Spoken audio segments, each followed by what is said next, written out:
la Fundación Miquel Valls pude asistir a un congreso donde iban jóvenes que se dedicaban a todo el mundo de la tecnología aplicada en salud, ¿no?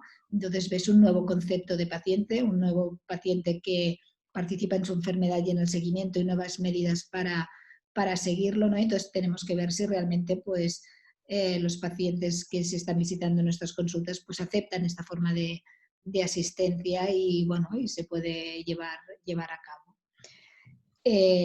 Si no hay más preguntas, si queréis, pues pasamos al segundo bloque de la tarde para no alargarnos. Más tarde. No sé si me lo hace ahora. Pues, creo que debería...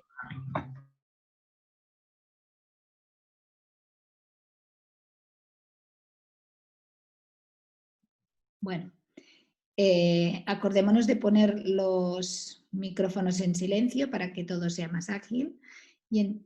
¿Se me oye? Sí, ¿no? Sí, sí. Sí. Sí, se te oye. Y entonces entramos en esta segunda parte donde va a participar Esther Sellés, directora de la Fundación Miquel Valls, ¿no? Y un poco estamos en un momento en que se están creando pues redes de excelencia, centros de referencia y bueno, pues un poco Esther nos va a hablar o desde la Fundación Miquel Valls, bueno, pues una vez hemos hecho un diagnóstico en un centro, pues qué es lo que el paciente, ¿no?, debería pedir, ¿no?, al sistema sanitario que debe tener el centro que le asiste, ¿no?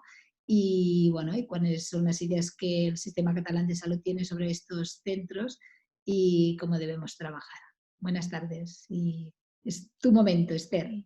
Bueno, primero me gustaría que empezara Olimpia, que es la técnica del programa de enfermedades minoritarias del CatSalut, y que nos hiciera una contextualización y una introducción en cuanto a lo que es la atención a las enfermedades minoritarias, no solo en Cataluña, sino también en España y en Europa. Olimpia, si eres tan amable. Pensaba que primero ibas tú y luego Olimpia, vale. No pasa nada. Vale, perdón. Tranquila. Hola, buenas tardes. Me sumo a los agradecimientos de esta tarde y por la invitación por parte del CatSalut. Bueno, os comparto una presentación en la cual contextualizamos un poco cómo se moviliza para ordenar las enfermedades raras en Cataluña y cómo fue creciendo hasta la implementación del modelo. Un momentito.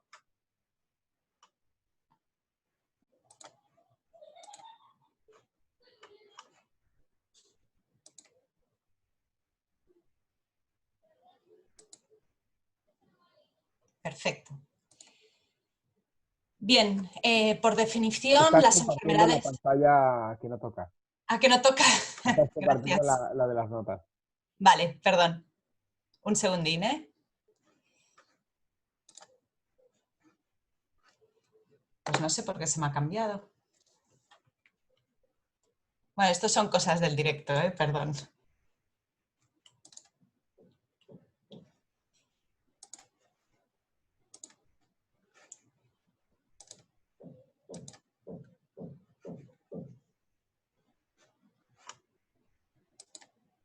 ¿Ahora se ve bien?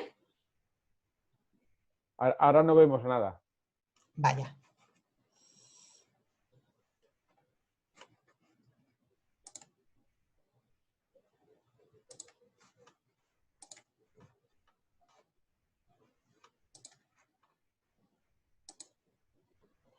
¿Se siguen viendo las notas?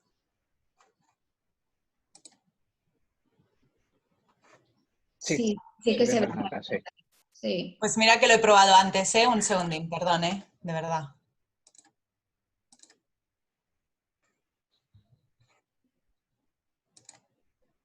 ¿Ahora?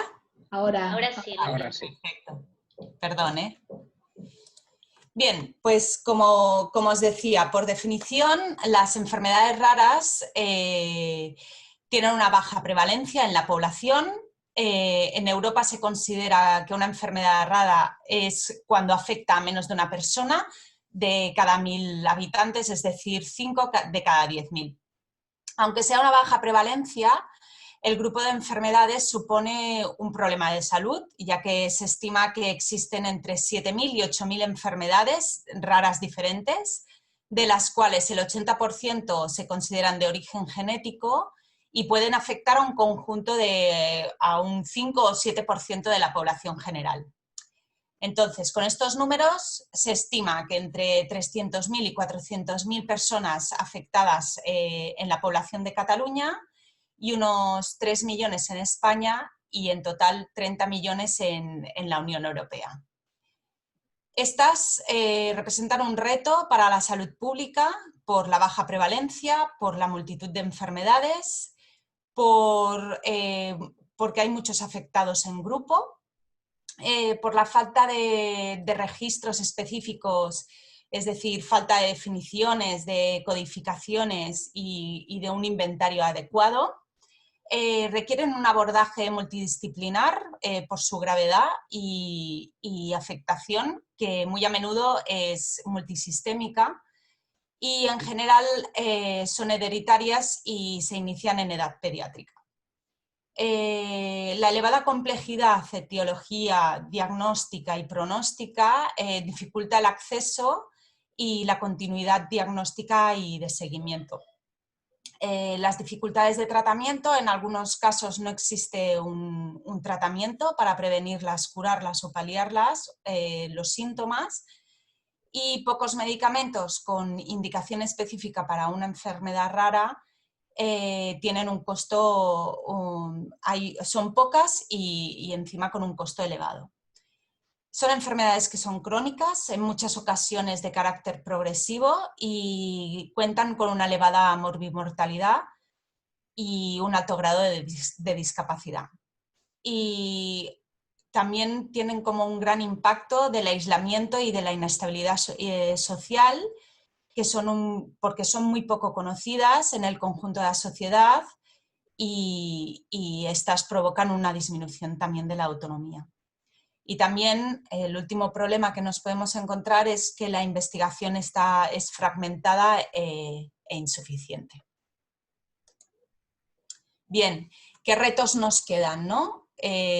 Bueno, cuando empezó a implementarse, necesidades médicas no cubiertas, enfermedades complejas, riesgo de inequidad de acceso, la asequibilidad y la sostenibilidad, el elevado coste de fármacos huérfanos y la evidencia científica no exhaustiva dada a la poca prevalencia.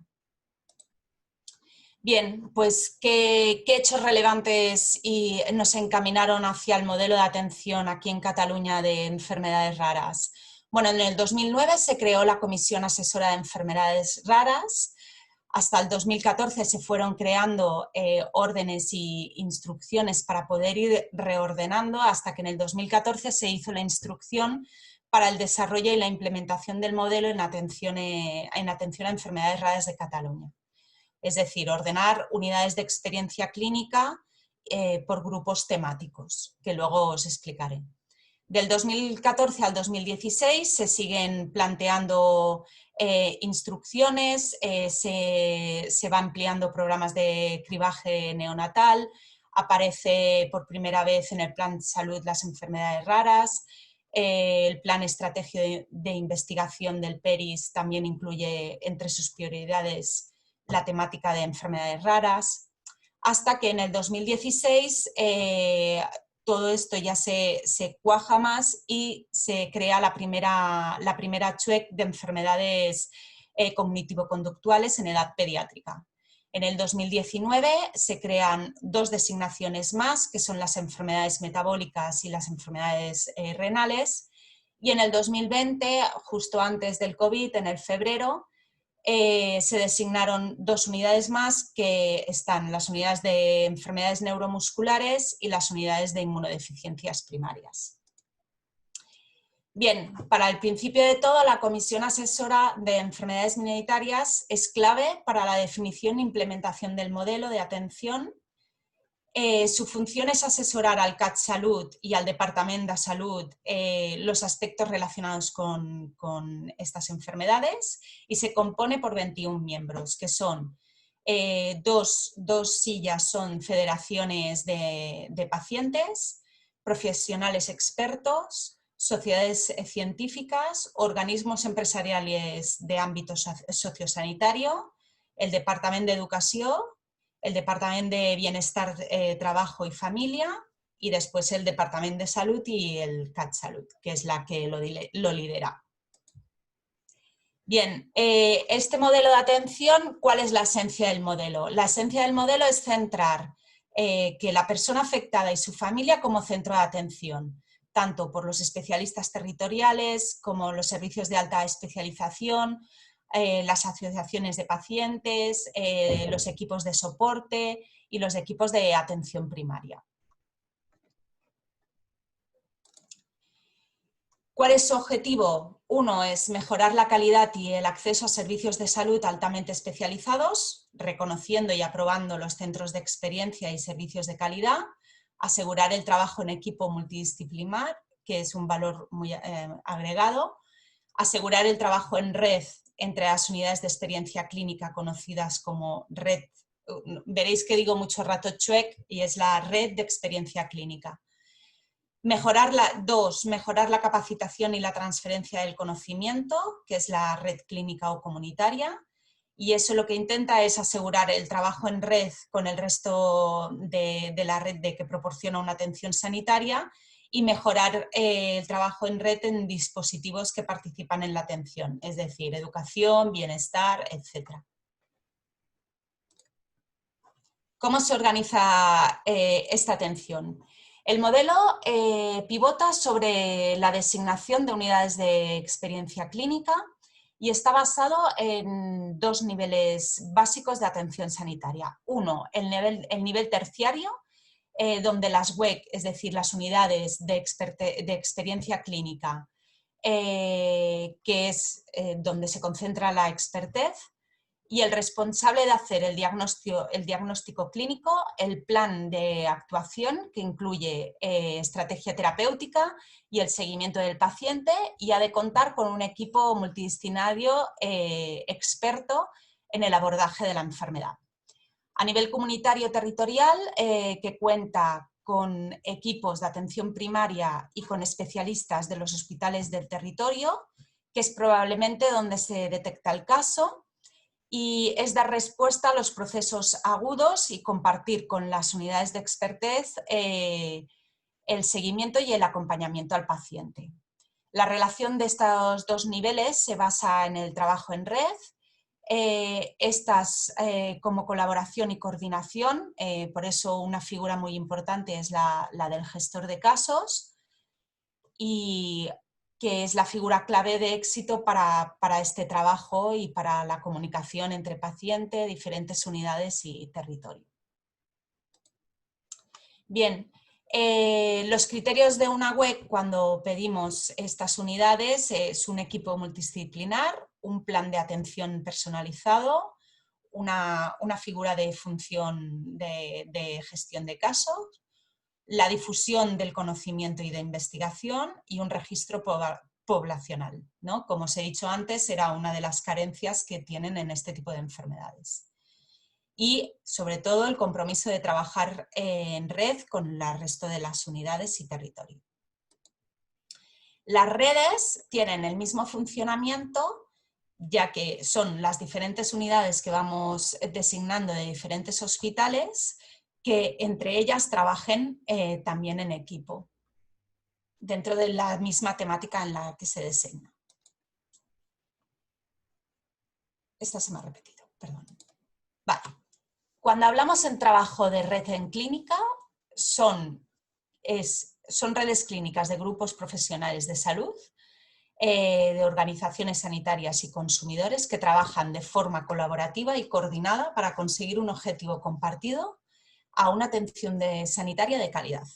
Las redes expertas proporcionan la experiencia clínica y el liderazgo para impulsar la toma de decisiones en la puesta en marcha de acciones que busquen reducir la variabilidad y las mejoras en los servicios asistenciales. ¿Qué pretendemos? Equidad, acceso a cualquier unidad de experteza, acceso equitativo a tratamientos y ensayos clínicos, sumar conocimiento, consensuar protocolos todas las unidades, trabajar conjuntamente la complejidad, colaborar en proyectos de investigación, compartir el conocimiento, es decir, formar al territorio y trabajar con las asociaciones de pacientes. Y por último, he remarcado la de participar en el registro de enfermedades raras para hacerlos una pequeña introducción de qué es lo que tenemos nosotros hecho. Tenemos un registro que le llamamos REMIN, es un registro que combina dos mecanismos para la inclusión de pacientes. Es un registro poblacional. Solo se ponen datos poblacionales y de diagnóstico y lo que se pretende, y la otra es la fuente de información sanitaria de uso rutinario, que son los múltiples sistemas de codificación que tenemos, identificación es incompleta de las enfermedades y baja validación en el diagnóstico. Entonces, con la combinación de las dos, en una lo tenemos mucho más específico con una codificación, y con el otro podemos buscar cómo se mueve en el sistema la persona mediante el otro registro. Se me había borrado, perdón. Vale, ¿cómo implementamos el modelo? La implementación del modelo se realiza en varias fases. La primera, se prioriza un número limitado de grupos temáticos y se trabaja durante el año, 2 o 4 reuniones por grupo de expertos. La agrupación temática por la que se designarán las redes, se prioriza la colaboración de la Comisión Asesora de Enfermedades Raras. O sea, y dentro de lo que os había dicho de antes de la Comisión Asesora. El comité está integrado por pacientes, pacientes de federaciones, por expertos y por los 3 ministerios catalanes: salud, bienestar y educación. Los criterios específicos utilizados para identificar cada grupo se establecen en colaboración con los hospitales y profesionales expertos en enfermedades raras. Y una vez se designan las unidades de experiencia y la red está en marcha, se fijan unos indicadores de calidad y de seguimiento y se realiza una reevaluación a final del 3er año de acreditación. A 2020, ¿en qué situación estamos? Bueno, tenemos ya 5 unidades de expertesa, que son las cognitivo-conductuales, las metabólicas, las renales, las neuromusculares y las inmunológicas. Entonces, todo esto, ¿cómo nos relacionamos con el Estado y a nivel europeo? Hemos dicho que en Cataluña tenemos las CHUEC. En España hay los centros y unidades de servicios de referencia, que son los CESURES, y en Europa tenemos la red de enfermedades, la red de referencia de enfermedades raras. El objetivo de los CESURES es concentrar la experiencia de un nivel de especialización, garantizando la atención sanitaria de calidad, segura y eficiente. Y mejora la atención en patologías y procedimientos de poca prevalencia. El objetivo de las ERNs no es así como que el paciente viaje a Europa, sino que el conocimiento viaje a Europa. Es decir, es una conexión de diferentes expertos que pueden comentar los casos o comentar situaciones de complejidad en diferentes grupos temáticos que, por ejemplo, aquí en Cataluña hemos hecho símil las unidades de expertez. Bien, ¿son equivalentes los 3? No, en algunas cosas sí y en otras no. En las unidades de experteza es más próxima al paciente. El CESUR es actuaciones específicas para procedimientos, patologías poco frecuentes, Y la Comisión Europea lo que sirve es, por grupo temático, la difusión del conocimiento. Entonces, los niveles tenemos por proximidad, las CHUEC es lo más cercano al paciente. Los CESUR lo tenemos un poco más alejado, pero el paciente puede viajar allí en cualquier comunidad autónoma en la cual haya un procedimiento o una atención específica a su enfermedad. Y la SERNS, que es la del conocimiento, que es la que está más lejos del paciente, ¿vale? Retos de los centros. A nivel del CatSalut de aquí Cataluña es lograr una implementación progresiva y de calidad del modelo de atención con la designación, el seguimiento y la evaluación de estas unidades. Con el Ministerio, pues colaborar con ellos para que haya un mejor encaje entre los CESURes y Europa, porque es necesario para poder acceder a estas redes, tener el hospital que quiera acceder, tener un CESUR.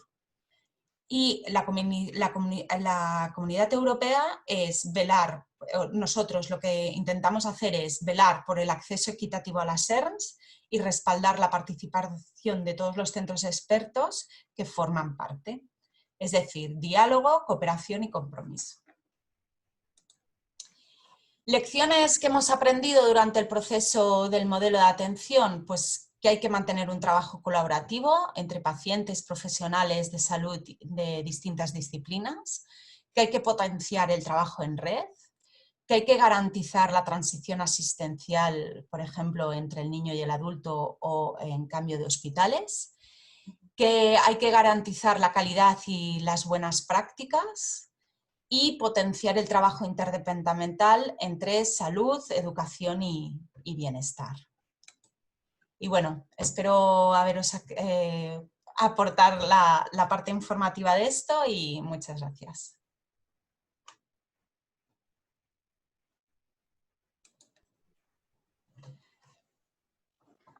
Ahora sí que es Esther quien tiene la palabra. Sí.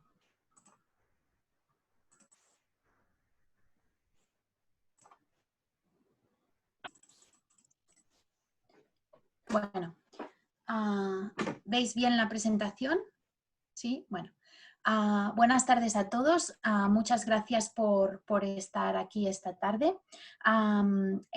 Explicaros que esta jornada no solo se ha realizado para poder explicaros las novedades que tenemos en cuanto a la enfermedad, tanto en tratamiento como mañana para la investigación, sino también para mostraros el trabajo colaborativo que está habiendo entre el Hospital de Bellvitge, el Hospital del Mar y la Fundación Catalana de ELA, y que nos gustaría invitar a todos los hospitales que quisieran colaborar con nosotros en los proyectos para potenciar este trabajo colaborativo que, como bueno, ya habéis escuchado, es la base del avance en la calidad asistencial y en la investigación.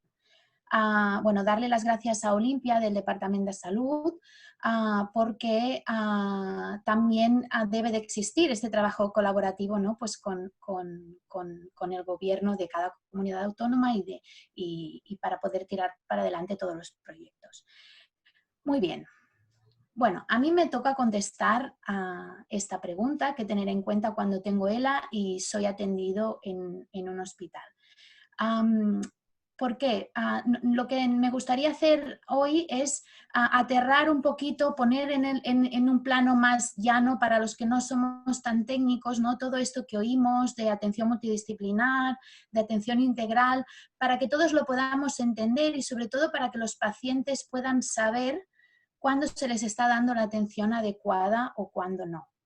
¿Vale? También tener en cuenta que nosotros la respuesta que vamos a dar a esta pregunta desde la Fundación es en base a nuestra experiencia durante 15 años trabajando en Cataluña y también con la relación que tenemos con las asociaciones españolas, europeas e internacionales con las que mantenemos una relación constante.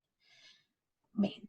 Para los que no conocen muy bien a la Fundación Catalana d'ELA, voy a hacer una rápida explicación. Nosotros somos una fundación sin ánimo de lucro que trabajamos solo en Cataluña desde el año 2005. Atendemos a unas 400 personas afectadas de ELA y a sus familias, y lo hacemos a través de 2 proyectos básicamente, el de atención domiciliaria y el de atención en las unidades hospitalarias especializadas. Lo hacemos a través de 3 perfiles profesionales, que es el trabajo social, la terapia ocupacional y la psicología. Estos perfiles profesionales pues, son los que realizan las visitas en el domicilio, pero también están en los hospitales. Nuestro departamento de atención psicológica forma parte del programa de atención integral a enfermedades avanzadas de la obra social de la Caixa, y eso también nos permite tener una visión mucho más amplia que va más allá de lo que es la enfermedad en sí, la ELA, porque formamos parte de un grupo de equipos de atención psicosocial, más de 42 equipos que están repartidos por toda España y atienden en diferentes hospitales y también en los domicilios. Aparte, la Fundación colabora en la investigación en la mesura de nuestras posibilidades. Nosotros somos una entidad psicosocial, pero no dejamos de lado la investigación. También tenemos un equipo de voluntarios, tenemos más de 60 voluntarios que nos ayudan con temas técnicos y con iniciativas solidarias, pero también hacen acompañamiento en los domicilios a las familias, y después no dejamos nunca de lado la necesidad de dar a conocer la enfermedad y de sensibilizar a la sociedad. Muy bien. Para empezar a responder la pregunta de qué debo esperar, ¿no?, en la atención en un hospital, nos tendríamos que centrar en qué es la ELA, o en cómo definiríamos la ELA para ver qué atención debe de recibir. Lo más importante es su complejidad. Ya habéis oído mucho en las ponencias, sobre todo de los compañeros, que la ELA es una enfermedad compleja. ¿Pero qué quiere decir esto, ¿no? Es una enfermedad minoritaria. Es una enfermedad desconocida socialmente, tiene una causa desconocida, no sabemos qué la provoca, no tiene cura, es mortal, de rápida evolución, genera una incertidumbre pronóstica, las evoluciones son distintas, cada persona, aunque podamos tener una referencia, evoluciona de manera distinta.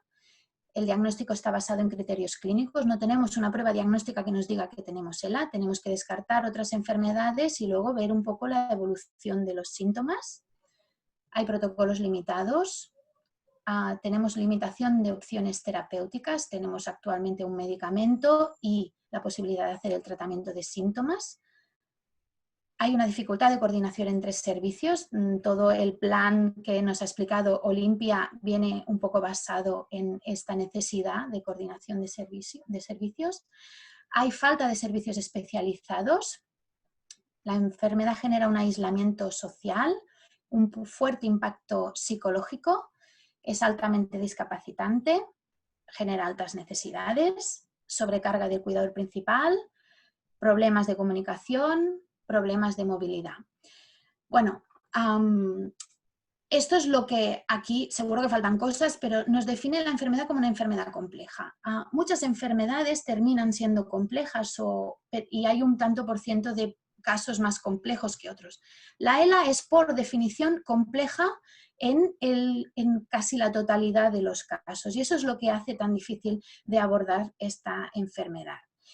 Y por eso tanto trabajo y tantas vueltas que le damos a las entidades de pacientes y los profesionales. ¿Qué es lo que sí sabemos hasta ahora de una manera segura?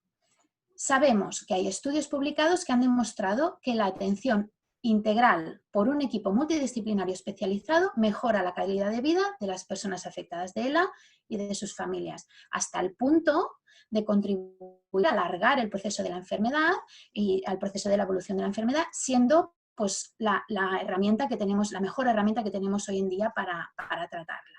Esto es lo que sabemos. Pero, ¿qué es un equipo, una atención integral? ¿Qué es un equipo multidisciplinario especializado? Porque los profesionales nos llenamos la boca de decir estas palabras, pero los pacientes muchas veces no sabemos de qué se está hablando, no saben de qué se está hablando, ¿no? Atención integral. Muy bien. ¿En qué consiste la atención integral? ¿Qué es? Bueno, la atención integral consiste básicamente en integrar la atención social y la sanitaria.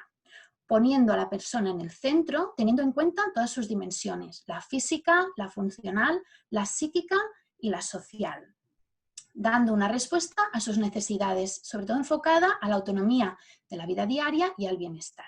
¿Esto qué quiere decir? Que no es un profesional especializado que da una respuesta a una enfermedad, la atención integral, no. Es una persona con unas necesidades y con un contexto, con una situación, y los profesionales, tanto de sanitarios como sociales, se aunan esfuerzos para dar una respuesta a la necesidad concreta de la persona. ¿Vale? Muy bien. Hasta aquí atención integral. Ahora vamos a por la atención multidisciplinar y especializada.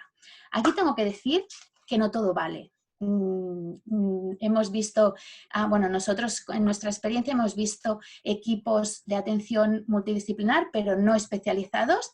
También hemos visto equipos especializados, pero no multidisciplinares. Entonces, como paciente, ¿qué debo de saber para saber que me está atendiendo un equipo multidisciplinar especializado? Pues primero de todo, como ya lo hemos dicho, tiene que ser un equipo médico y psicosocial. Y en el caso de la ELA debe estar compuesto por diferentes servicios. El servicio de neurología, el servicio de neumología, que aparte del neumólogo tiene mucha importancia, el fisioterapeuta respiratorio, la enfermera de neumología, el servicio de endocrinología, que es muy importante, la nutrición y la dietética, el servicio de rehabilitación, el servicio de curas paliativas, la gestión de casos, la terapia ocupacional, el trabajo social, la psicología, la logopedia, la neuropsicología. Bueno, pongo etcétera porque en algunos casos pues hay otros especialistas que pueden intervenir, que a lo mejor no tienen que llevar un seguimiento constante, como por ejemplo puede ser el servicio de odontología, pero para que tengamos una idea, ¿no? También es verdad que hay equipos multidisciplinares que están compuestos por más o menos todos estos especialistas que os estoy comentando, pero como ya he dicho, lo importante no es el especialista, es la necesidad y dar respuesta a la necesidad, ¿no? Pues por ejemplo, hay equipos que la necesidad en cuanto a los problemas de deglución del paciente son respuestas por la nutricionista o por la dietista. Y en otros equipos esta necesidad es respuesta por la logopeda. No pasa nada. Lo importante es que este profesional esté especializado y se dé una respuesta a la necesidad. ¿Vale? ¿Qué más? Equipo especializado en la enfermedad. Obviamente el equipo tiene que tener una formación específica y una experiencia mínima en la enfermedad y visitar a un número de pacientes considerable. No cualquier equipo que visite a una cantidad muy pequeña de enfermos es un equipo especializado, básicamente porque necesitamos una experiencia en ver diferentes evoluciones. Bueno, se necesita una experiencia y una formación específica. Es muy importante que estos equipos realicen sesiones clínicas de coordinación periódicas, principalmente porque para dar una respuesta conjunta a las necesidades de la persona que acude a visitarse, el equipo tiene que haberse reunido y haber decidido, ¿no? Para poder transmitir. Más, las visitas de seguimiento de todos los especialistas tienen que ser en un mismo día y un mismo lugar. El paciente tiene que ir al hospital y visitarse por todos los especialistas y no ir diferentes días a diferentes lugares. Más o menos las visitas tienen que ser cada 2 o 3 meses o según la evolución de la enfermedad. A veces por necesidad tienen que ser antes o a veces se pueden alargar. En este caso, con la telemedicina podremos ajustar mucho más las temporalidades a las necesidades de cada persona. Más cosas. La atención multidisciplinaria debe iniciarse en el momento del diagnóstico. No puede ser que una persona sea diagnosticada de ELA y no entre ya a ser atendido dentro del equipo multidisciplinar. ¿Por qué? Porque aunque no haya síntomas, se deben de tratar de manera preventiva. A lo mejor no lo sabemos y sí que hay síntomas. Se debe prevenir la pérdida de peso, se debe controlar la función respiratoria. A veces empieza por la noche y no nos damos cuenta. Hay que ir controlando todos estos síntomas y por ello tiene que hacerse desde el momento del diagnóstico. Más. Debe existir un proceso deliberativo de toma de decisiones. ¿Esto qué quiere decir? Que es una enfermedad donde se deben de ir tomando decisiones importantes y los profesionales sanitarios y sociales que están en el equipo deben de poder proporcionar la información necesaria para acompañar en esta toma de decisiones, tanto dar la información como ayudar a hacer aquellas preguntas que ayuden a reflexionar en cuanto a la decisión que se tiene que tomar. En este sentido, en Cataluña tenemos dos herramientas, que es la PDA y el DBA. La PDA es en catalán presa de decisiones anticipadas, en castellano sería toma de decisiones anticipadas. Es una herramienta que permite a los profesionales ir introduciendo en la historia clínica del paciente todas aquellas conversaciones en cuanto a sus decisiones de salud, irlas introduciendo en el expediente clínico del paciente. Y por otro lado, tenemos el documento de voluntades anticipadas, que sí que es un documento que se redacta y se firma con las decisiones que ha tomado el paciente en cuanto a el momento en que él no pueda decidir qué quiere que pase. También se estipula un representante, en el caso de que haya duda, para que pueda decir su opinión. Este documento debe de ser registrado también en la historia clínica del paciente y proporcionado a todos los profesionales sanitarios que atienden al paciente. ¿Qué más? Debe de existir un espacio para la atención e información a la familia y a los cuidadores. El espacio de la unidad donde se hacen las visitas médicas no suele ser el espacio ideal para poder informar, preguntar, ¿no? Y la complejidad de la enfermedad lleva muchas veces a muchas dudas que generan mucha ansiedad. Tienen que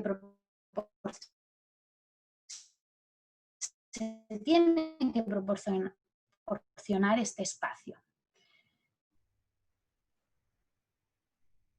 Tiene que existir la gestión de casos. ¿Por qué? Porque necesitas niveles de intervención.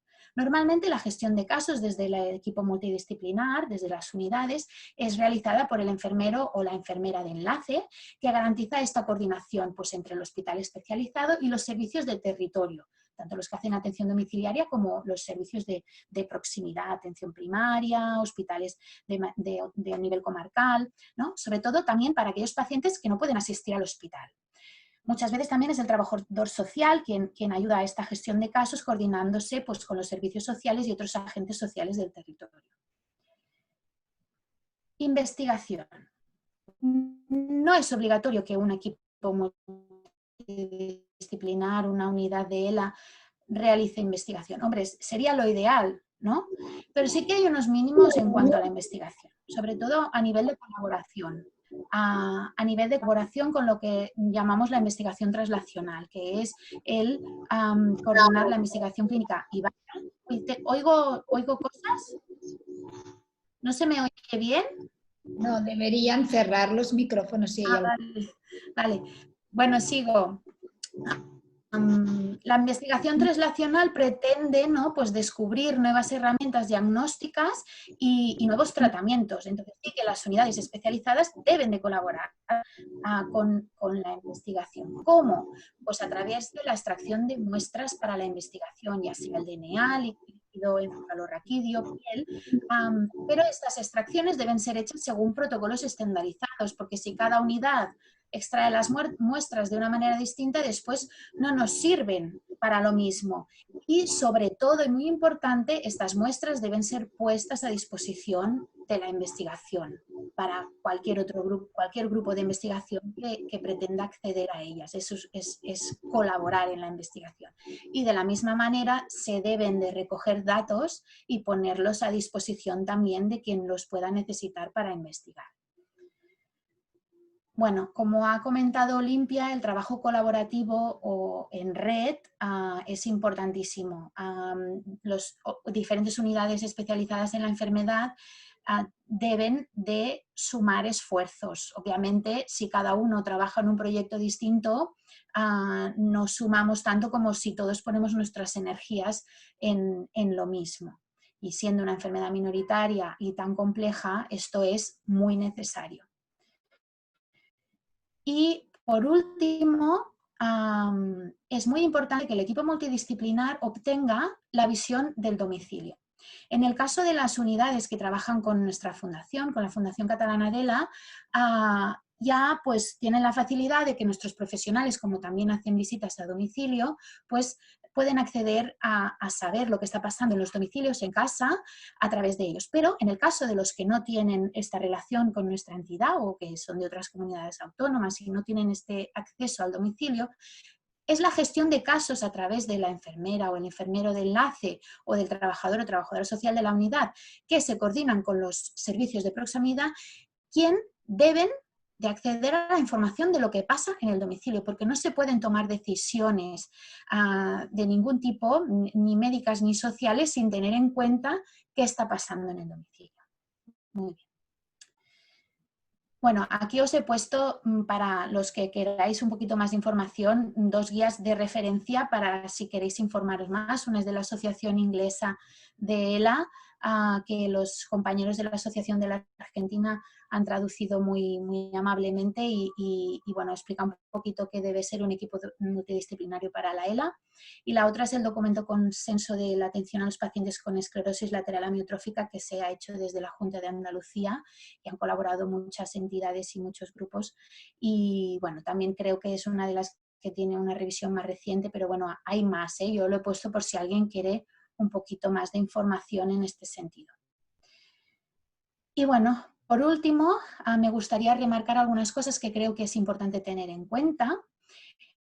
Primero, que el plan de atención a enfermedades minoritarias del CatSalut está en desarrollo. Por lo tanto, aún no funciona como tal. Y como está planteado, la idea está muy bien, pero todavía no está funcionando como tal. Entonces, ¿por qué? Bueno, básicamente porque el CatSalut lo que hace es ordenar, pero después todo depende de la voluntad de los profesionales y de los pacientes, de generar este cambio necesario para llevar a cabo este trabajo colaborativo. Es responsabilidad nuestra que esto funcione. Si los profesionales no ponen de su parte y los pacientes tampoco saben qué es lo que deben de recibir o exigen de alguna manera, ¿no?, también este trabajo colaborativo, pues bueno, el CatSalut se quedará en una ordenación, no avanzaremos y no mejoraremos. Y eso es importante, que asumamos nuestra parte de responsabilidad. Después, otra cosa que me parece importantísima es que la atención psicosocial debe ser real, con la presencia en las unidades del psicólogo y del trabajador social. No nos funciona la interconsulta. Necesitamos que el psicólogo y el trabajador social sean también especializados en la enfermedad y que estén presentes en las visitas el día de unidad y que estén accesibles para el equipo. Si a un psicólogo se le llama a una interconsulta y no está haciendo su función, igual que un trabajador social. Después, como ya hemos dicho, no es imprescindible que la unidad participe de la investigación, aunque sería muy importante y recomendable que se pudiera hacer. Tampoco es imprescindible que esta unidad realice ensayos clínicos, aunque bueno, también sería muy deseable que se pudiera hacer. Pero lo que sí que hay que tener claro es que los pacientes pueden ir a ser atendidos en un hospital e ir a hacer ensayos clínicos a otro hospital. Esto es importantísimo saberlo, porque no pasa nada, y no es un problema. Lo que sí que la unidad debe de ofrecer a los pacientes es información. No es que la unidad deba de saber toda la información de todos los ensayos clínicos, porque muchas veces es algo muy complicado de poder obtener, pero sí que si el paciente pide información, se le debe de dar, informar. O sí que si otros hospitales contactan con el hospital diciendo tengo un ensayo clínico, ofréceselo a mis pacientes, a tus pacientes, la unidad es responsable de hacer llegar esta información a los pacientes. Y por último, es muy importante la relación y el diálogo con la entidad de pacientes. Si vamos todos a una, tenemos mínimo que tener una relación constante, un diálogo, una transmisión de información para poder sumar. No se puede dejar de lado a las entidades de pacientes. Y bueno, me parece que he ido muy rápido,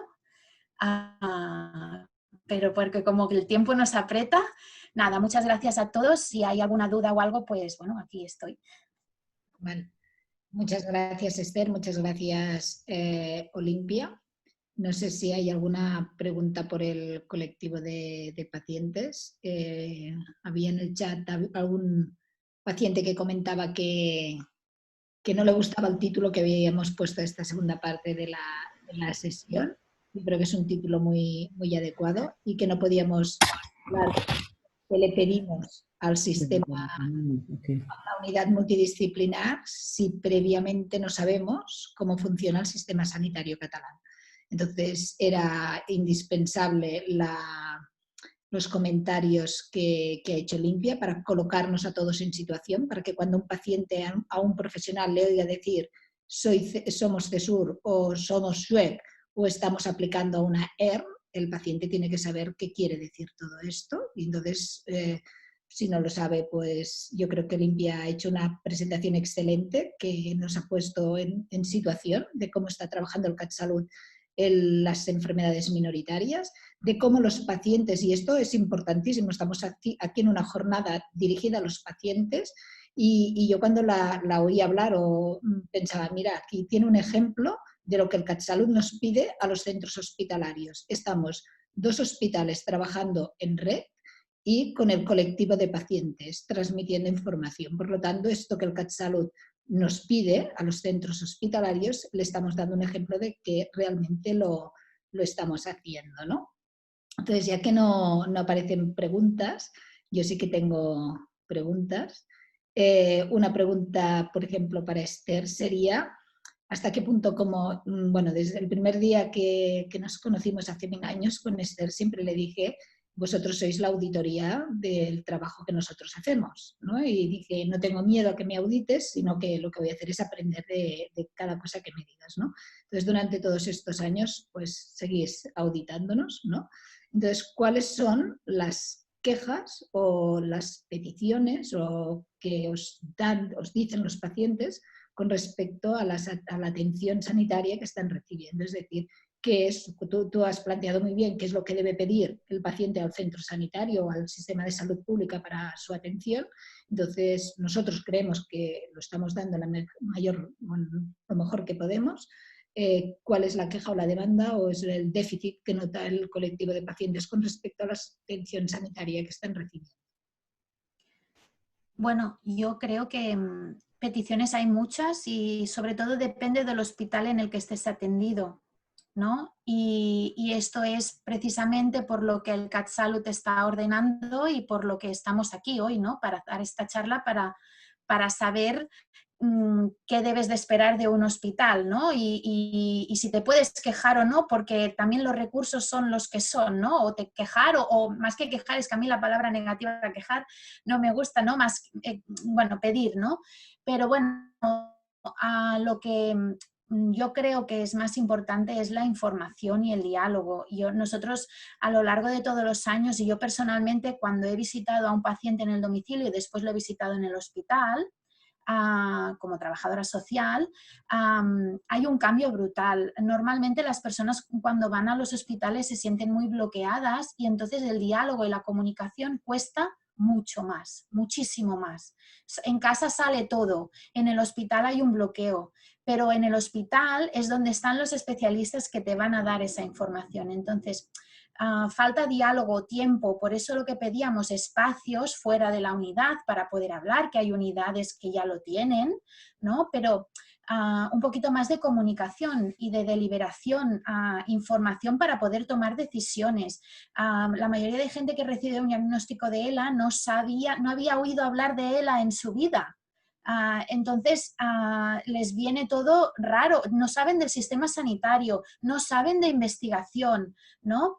Y yo me acuerdo en una jornada de investigación que me tocó hablar y pedí, por favor, haceros entender, ¿no? Nosotros no os entendemos las palabras que decís, a cómo os comunicáis, ¿no? Que no, estoy generalizando, pero que llegue mejor la información al paciente que es ignorante, sin que sea negativa esa palabra, ¿no? Yo la primera, en el campo, ¿no? Y en cuanto a la investigación, pues bueno, pues más información que aunque en tu centro no se esté realizando un ensayo clínico, pues es bueno para el paciente, por lo tanto hay que hacerle llegar. No sé, yo creo que los pacientes que están aquí podrían añadir 250.000 cosas que seguro que me estoy dejando.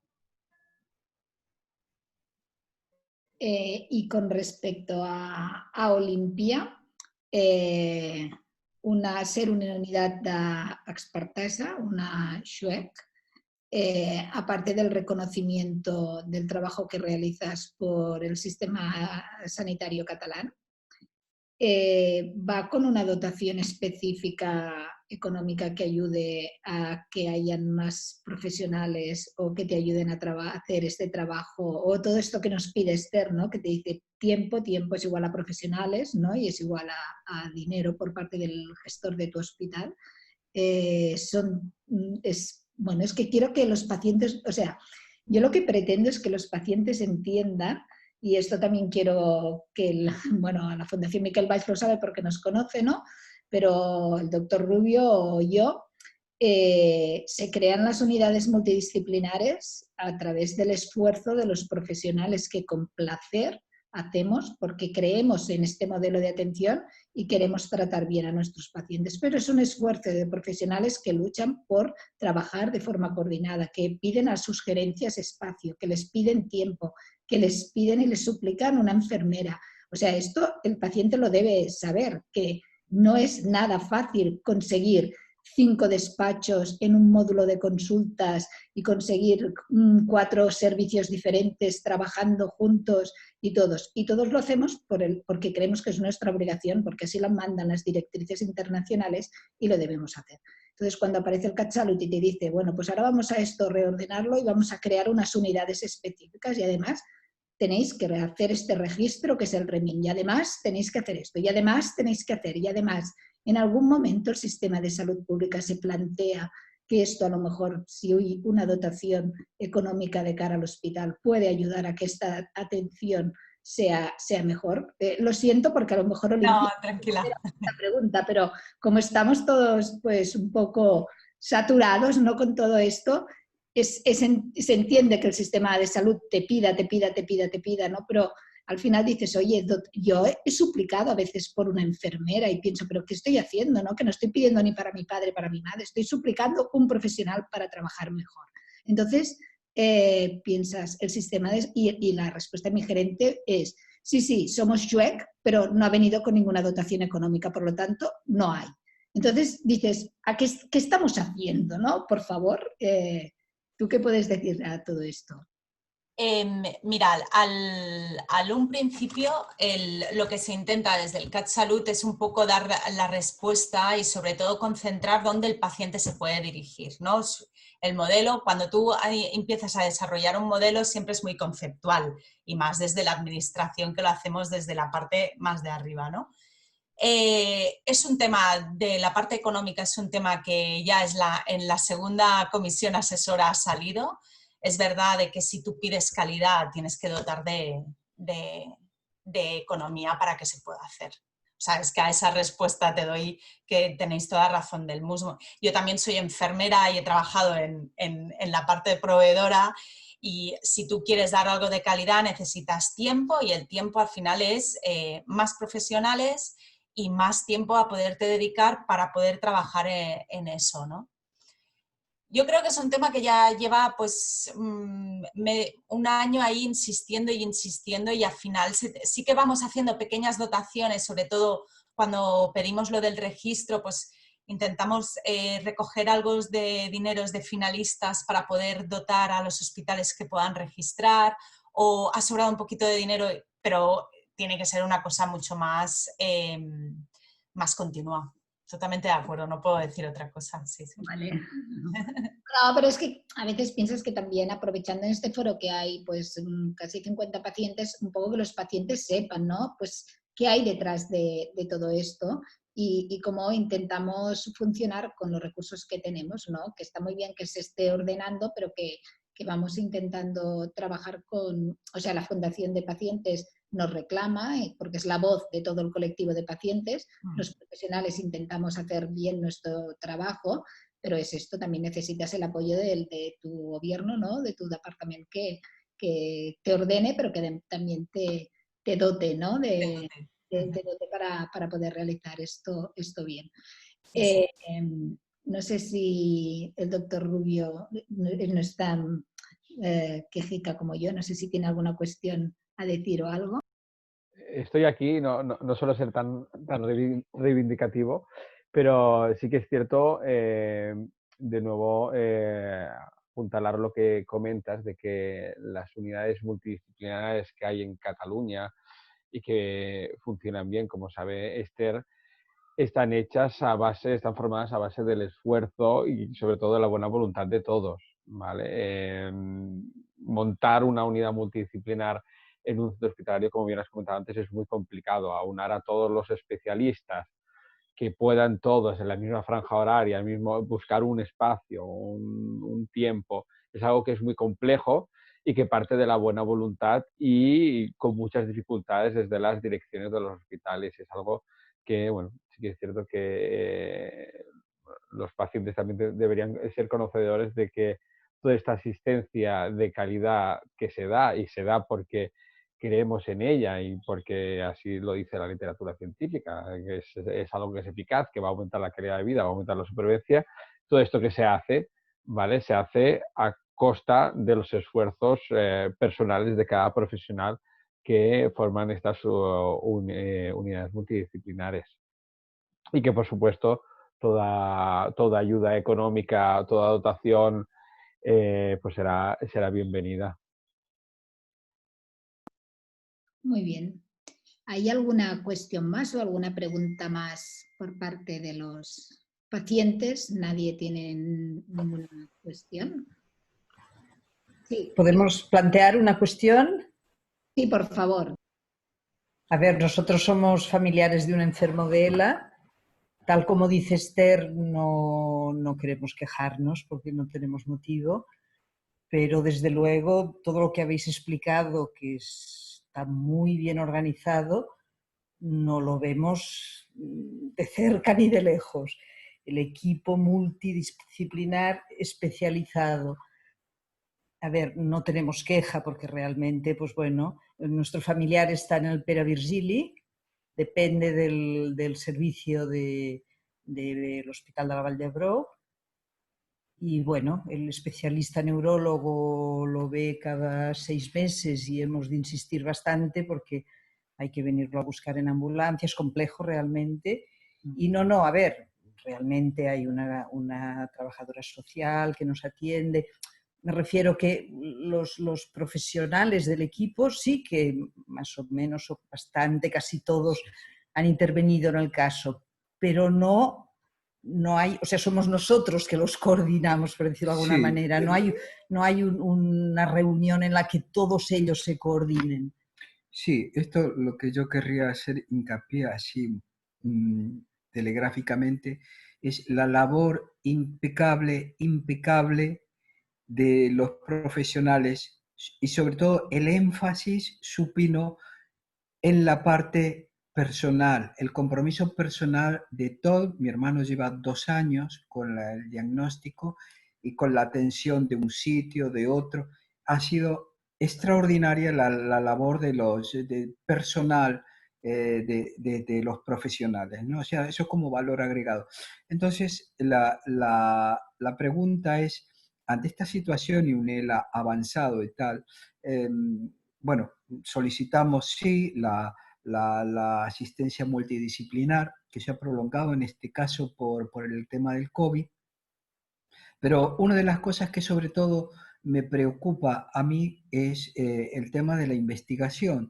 Quiero decir de que mi hermano está traqueostomizado, tiene PEC, y entonces, claro, quisiéramos saber si es que al menos habría alguna alternativa o se vislumbra alguna alternativa mediante algún laboratorio de que él pueda acceder a una prueba para no sentirnos descartados, digamos, dentro de las posibilidades, aunque puedan ser nimias, digamos, frente a la situación que está viviendo, pues bueno, pues eso, ver si es que tiene alguna alternativa a través de algún laboratorio. Bueno, aquí yo creo que ustedes plantean dos cuestiones. Una que, por ejemplo, la primera la contesto yo y la segunda, si quiere, la contestará Bernat. Bernat es otro ejemplo de la coordinación de 2 hospitales, neurólogo del Hospital del Mar, con un contrato de neurología en el Hospital del Mar y con una vinculación a la investigación en ensayos clínicos con el Hospital de Bellvitge. Y le contestará la segunda pregunta, si te parece, Bernat. ¿Sí? ¿Sí? Y respecto a la primera que plantea la señora, es decir, yo siempre le digo a los pacientes, es obligado que ustedes, y marcan las guías internacionales, que ustedes tengan una visita por un equipo multidisciplinar, que quiere decir los profesionales reunidos en el mismo espacio en cita única para evaluar las diferentes necesidades del paciente. Que la situación de su familiar en el momento actual con una traqueostomía y una gastrostomía haga que a lo mejor estas visitas a la unidad multidisciplinar a lo mejor no tuvieran que realizarse para evitar los traslados, pero entonces existe la coordinación correcta con los equipos de paliativos o equipos de cronicidad. Es decir, una cosa que tiene el sistema catalán de salud y que es fantástico y que funciona bien, y es otra cosa que deben también reclamar los pacientes cuando son atendidos, es que haya una buena coordinación con los equipos de atención a la cronicidad. Nosotros tenemos definido lo que es el enfermo crónico complejo, entonces existen en las áreas de asistencia primaria unos equipos que dan, por un lado están los equipos de PADES o paliativos y por otro lado los equipos de atención a la cronicidad, y estos permiten el continuum asistencial del paciente porque son los que acuden a domicilio y mantienen el contacto con la unidad multidisciplinar. Es decir, nosotros podemos tener un paciente en una situación similar a la de su familiar, en la cual digas, no se traslada al hospital, pero sí que hay un contacto con el equipo de atención a la cronicidad o con el equipo de paliativos que nos reporta la situación del paciente, y entre los dos equipos se consensúan la actitud a tomar.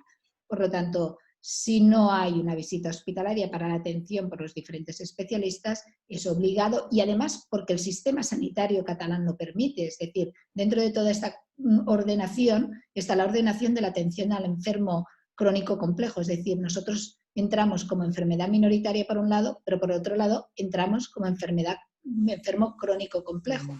Entonces, tenemos dos cosas que el sistema sanitario público catalán nos permite: la atención a enfermedad minoritaria y enfermedad crónica compleja. Y entonces esto, ustedes deberían tener esta atención, toda la situación en la que se encuentra su familiar. Y con respecto a ensayos, como Bernat mañana hablará de ensayos, pero así le contesta la pregunta que usted hace. Sí, a ver, es una pregunta compleja probablemente de contestar. No conozco el caso de su familiar, pero sí que es cierto que hay una gran cantidad de ensayos, pero le tengo que dar la razón probablemente de que los ensayos tienen unos criterios de inclusión de pacientes, es decir, aquellos pacientes que pueden acceder a los ensayos, sí que es verdad que son unos pacientes muy seleccionados, o muchos ensayos pues piden, por ejemplo, que no tengan problemas respiratorios, o muchos ensayos piden de que el paciente no lleve tantos años con la enfermedad de motoneurona o con la ELA, o piden que no tengan ciertos problemas, por ejemplo, a nivel de nutrición, ¿no? Por lo tanto, sí que es cierto, y le doy la razón probablemente, de que en ciertos pacientes es difícil el acceder a ensayos clínicos por esto, ¿no? Porque lo que intentan la gran mayoría de ensayos clínicos son más intentar proteger la degeneración de la motoneurona, y por lo tanto buscan pacientes como que están más en el inicio, ¿no? Por lo tanto, yo, más que nada, por los conocimientos que tengo, por la revisión de todos los ensayos clínicos que hay actualmente, se centran sobre todo en esto, ¿no? En evitar probablemente neurodegeneración de la motoneurona, ¿no? Que es lo que se produce en los pacientes con ELA. Mañana hablaremos de todos los ensayos que hay sobre los diferentes mecanismos, y si tenéis alguna duda también la podéis preguntar allí, pero al principio mañana lo hablaremos todo con calma. Gracias. Gracias, doctor. Gracias. Gracias. ¿Hay alguna otra cuestión o pregunta? ¿No? Insistir por un comentario que hay en el chat, que yo también soy una gran defensora del trabajo conjunto de los equipos sanitarios en las poblaciones de pacientes. Es decir, no, ha de poner en silencio. Vale. no puede haber una buena asistencia, como dice Esther, si nos olvidamos de la parte social. La parte social siempre nos la va a dar la Fundación de Pacientes a día de hoy, por lo tanto, es bueno, el trabajo coordinado del paciente y las fundaciones de pacientes con los equipos clínicos es lo que va a dar calidad asistencial y va a dar, bueno, va a mejorar el pronóstico de nuestros pacientes. No sé si hay alguna pregunta más, y si no hubiera ninguna pregunta más, daríamos por finalizada este sábado por la tarde. ¿Hay alguna cuestión, alguna pregunta? ¿No? Bueno, pues si no hay nada más, agradecer sobre todo a los pacientes que se han conectado. He de decir que creo que es la jornada con mayor atención de pacientes. Llevamos hechas muchísimas, todas hechas presenciales, y ahora me estoy dando cuenta que a lo mejor era un error. El COVID nos ha permitido ver que las reuniones de este tipo aseguran una mayor asistencia porque es mucho más cómodo para el familiar y para el paciente, por lo tanto a lo mejor en el futuro siempre las vamos a hacer así, porque cuando las hacíamos a nivel hospitalario o en alguna sede de alguna fundación, pues era más complicado. Por lo tanto, agradecer a los pacientes de verdad que un sábado por la tarde estén aquí, que nosotros intentamos las temáticas, pues de temas que consideramos que son de importancia, pero de verdad que quedan abiertas en un futuro a que ustedes puedan sugerirnos temas que les preocupen y que quieran que tratemos. Y que mañana pues vamos a ir a cosas más, a lo mejor más prácticas o que les interesan más a algunos pacientes, como es el tema de ensayos clínicos o lo de cómo la genética o los estudios genéticos también juegan un papel en las enfermedades neurodegenerativas. Gracias a los ponentes por la excelente presentación, gracias a Olimpia como representante del CatSalut, y perdona si he sido un poco reivindicativa con la cuestión, gracias a la Fundación Miquel Valls, de verdad, por la labor que hacéis con los pacientes y con las unidades clínicas y dándonos apoyo a estas reuniones. Y bueno, si no hay nada más, nos vemos. Yo simplemente, Mónica, agradeceros a ti y al doctor Rubio a la capacidad que tenéis de trabajar conjuntamente y con nosotros, porque por otras experiencias que tenemos no es nada fácil y hay que valorar vuestra calidad humana, porque lo hacéis porque aparte de buenos profesionales tenéis una gran calidad humana, y eso creo que és importante decirlo. Bueno, moltes gràcies. Ens emocionaràs i tot. Bueno, gracias, la verdad. Bueno, pues buenas tardes a todos y espero que mañana asistáis de nuevo si no os hemos aburrido demasiado. Gracias. Buenas tardes.